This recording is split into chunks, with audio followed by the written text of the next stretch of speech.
Okay, so I'm using Edpuzzle, and Edpuzzle is you can choose any video, like from YouTube, and you can add in questions or audio or notes or like quizzes. You can crop it like and add an audio track, and so you can do as whatever you want. You can add like a question.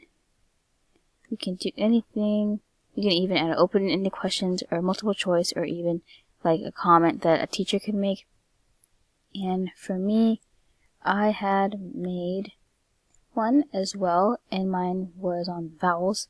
And so mine, this is what mine looks like. This is the video that I had created, and then this is on vowels, or not vowels, this like the sounds of oo and and then these are the questions. So they can't go on to the video unless they answer this question. So which word has a long oo sound, and that's soon, so they would have to click it in order to continue to watch the video. And I have 6 questions, and that's basically it. They could skip over it, but they're not allowed to if only the teacher has said that they can. And so these are the questions that they have to answer correctly, and then I can see if they did answer it.